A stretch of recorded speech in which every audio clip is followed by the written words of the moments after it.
রাসূল সাল্লাল্লাহু আলাইহি ওয়াসাল্লামের পক্ষ থেকে আমাদের কোনো কুরবানি নাই যে আমরা আল্লাহ রাসূলের পক্ষ থেকে কুরবানি করব। মৃত ব্যক্তির নামে কোনো কুরবানি নাই। রাসূলুল্লাহ সাল্লাল্লাহু আলাইহি সাল্লামের পক্ষ থেকে কুরবানি করা উত্তম, এটা সৌভাগ্যের বিষয়। তাহলে রাসূলুল্লাহ সাল্লাল্লাহু আলাইহি সাল্লাম এই আদেশ দিয়ে গেছেন কিনা সেটা দেখতে হবে। অথচ এই হতভাগারা যদি একটা বার যাচাই করে দেখতো যে তার বক্তা সঠিক কথা বলল নাকি বেঠিক কথা বলল, তাহলে হয়তোবা সে সত্যের সন্ধান পেয়ে যেত। কুরবানির বিষয়ে সংক্ষিপ্ত আর দু একটা মাসালা হচ্ছে, মৃত ব্যক্তির পক্ষ থেকে কোনো কুরবানি হয় না। রাসূল সাল্লাল্লাহু আলাইহি ওয়াসাল্লামের পক্ষ থেকে আমাদের কোনো কুরবানি নাই যে আমরা আল্লাহ রাসূলের পক্ষ থেকে কুরবানি করব, মৃত ব্যক্তির নামে কুরবানি করব। আপনি মৃত ব্যক্তির নামে কিছু করতে চাইলে সেটা স্বাভাবিক সাদকা হিসেবে এতিমখানায় দিয়ে দিতে পারেন, গরিব মিসকিনকে দিয়ে দিতে পারেন, কিন্তু মৃত ব্যক্তির নামে কোনো কুরবানি নাই। কুরবানি জীবিত ব্যক্তির ইবাদত, কুরবানি হচ্ছে জীবিত ব্যক্তির ইবাদত। নবী করিম সাল্লাল্লাহু আলাইহি সাল্লামের পক্ষ থেকে কোরবানি করা, সামর্থ্যবান ব্যক্তি রাসূল সাল্লাল্লাহু আলাইহি সাল্লামের পক্ষ থেকে কোরবানি করা উত্তম, এটা বড় সৌভাগ্যের বিষয়। সামর্থ্যবান ব্যক্তি রাসূলুল্লাহ সাল্লাল্লাহু আলাইহি সাল্লামের পক্ষ থেকে কোরবানি করা উত্তম, এটা সৌভাগ্যের বিষয়। আসসালামু আলাইকুম ওয়া রাহমাতুল্লাহ। প্রিয় দিনী মুসলিম ভাই ও বন্ধুরা, আপনারা এখন যে ভিডিও ক্লিপটি দেখলেন এটা একটি বিদআতীদের চক্রান্ত। প্রিয় দিনী মুসলিম ভাই ও বন্ধুরা, দেখলেন যে আমাদের প্রিয় ভাই আব্দুল্লাহ বিন আব্দুর রাজ্জাক হাফিজাহুল্লাহকে ক্রস চিহ্ন দিয়ে তারা ভুল প্রমাণ করতে চাইছে এবং বিদাতি আরিফ বিন হাবিবকে তারা সত্যবাদী প্রমাণ করতে চাইছে। অথচ এই আরিফ বিন হাবিব যে কথা বলেছে এর পক্ষে শরীয়তে কোনো দলিল নেই।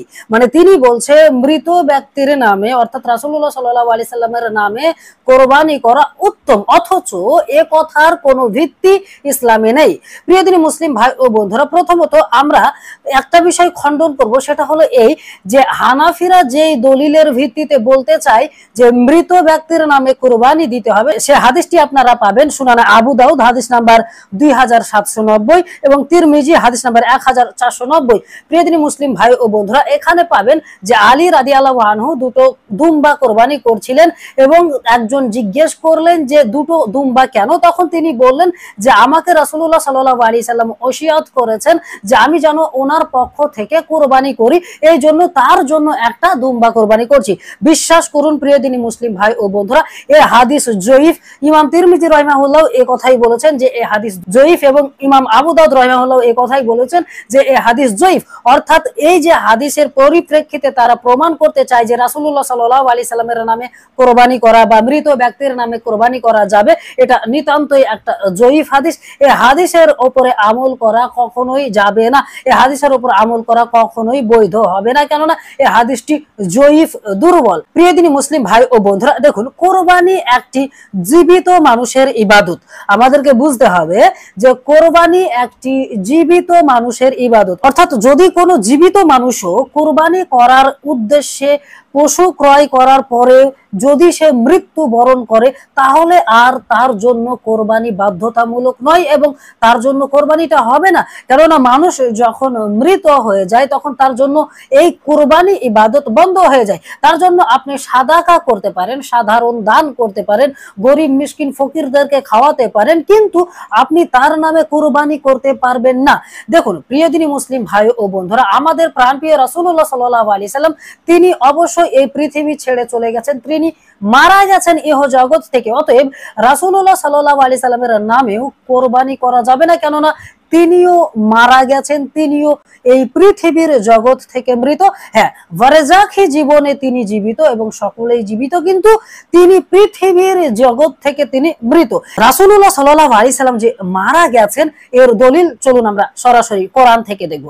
তো প্রথমত আল্লাহ রাব্বুল আলামিন বলছেন, নিশ্চয়ই আপনারও মরণ হবে এবং তাদেরও মরণ হবে, সূরা জুমার 30 নম্বর আয়াত। তাহলে প্রিয়দিনী মুসলিম ভাই ও বন্ধুরা, আল্লাহ রাব্বুল আলামিন রাসূলুল্লাহ সাল্লাল্লাহু আলাইহি সাল্লামকে বলছেন নিশ্চয় আপনারও মরণ হবে এবং তাদেরও মরণ হবে। তার মানে এখান থেকে বোঝা যায় যে রাসূলুল্লাহ সাল্লাল্লাহু আলাইহি সাল্লামের যে মৃত্যু হবে এ কথা আল্লাহ রাব্বুল আলামিন নিজেই বলেছেন। এবং চলুন আরো এক আয়াতে আল্লাহ রাব্বুল আলামিন বলছেন, আপনার পূর্বেও আমি কোনো মানুষকে অনন্ত জীবন দান করিনি, সুতরাং আপনার মরণ হলে তারা কি চিরজীবী হবে?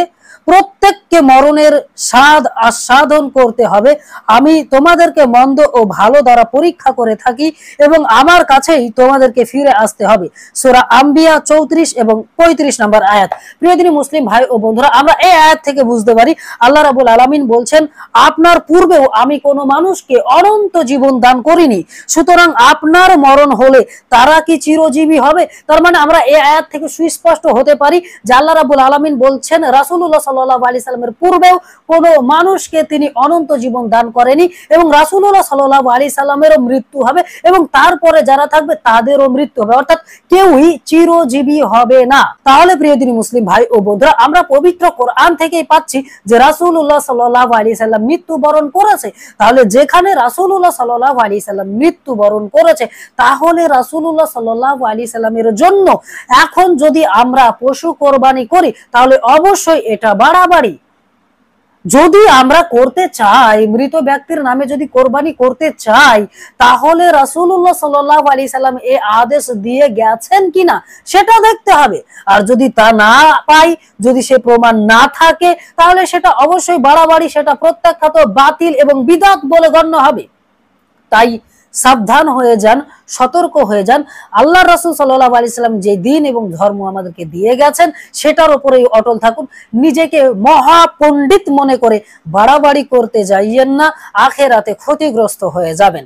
তো যাই হোক প্রিয় দিনী মুসলিম ভাই ও বন্ধুরা, আপনাদেরকে আমি একটা কথাই বলবো যে পড়াশোনা করুন, যাচাই বাছাই করুন, কোন বক্তা কি বলছে সে কথাগুলো যাচাই করুন। অন্ধ অনুসরণ করে নিজের আখিরাত নষ্ট করে দিয়েন না। এই যে ভিডিও ক্লিপটি শুরুতে আপনাদেরকে দেখিয়েছি, আমাদের শ্রদ্ধেয় প্রিয় ভাই আব্দুল্লাহ বিন আব্দুর রাজ্জাক হাফিজাহুল্লাহ একেবারে নির্ভেজাল সত্য কথা বলেছে, তারপরেও এক শ্রেণীর অন্ধ মুকাল্লিদ কথাগুলোকে মিথ্যে প্রমাণ করার জন্য ষড়যন্ত্র করছে, অথচ তারা পড়াশোনাও করেনি, যাচাই বাছাইও করেনি। এ আরিফ বিন হাবিবের অন্ধ অনুসরণ করে আরিফ বিন হাবিব যেটা বলেছে সেটাকেই সত্য বলে মেনে নিয়েছে, অথচ এই হতভাগারা যদি একটা বার যাচাই করে দেখতো যে তার বক্তা সঠিক কথা বলল নাকি বেঠিক কথা বলল, তাহলে হয়তোবা সে সত্যের সন্ধান পেয়ে যেত। তো যাই হোক, আমরা অবশেষে তাদের জন্য দোয়া করি, আল্লাহ রাব্বুল আলামিন তাদেরকে সঠিক খুঁজে বের করার তৌফিক দান করুক এবং সত্য ইসলামের উপর প্রতিষ্ঠিত হওয়ার তৌফিক দান করুক। তো যাই হোক প্রিয় দিনী মুসলিম ভাই ও বন্ধুরা, আজকের ভিডিওটি এখানেই শেষ করছি। আবার আগামীতে অন্য কোনো বিষয় নিয়ে উপস্থিত হব ইনশাআল্লাহ। ততক্ষণ আল্লাহ রাব্বুল আলামিন আমাদের সকলকে ভালো রাখুক। আসসালামু আলাইকুম ওয়া রাহমাতুল্লাহি ওয়া বারাকাতুহু।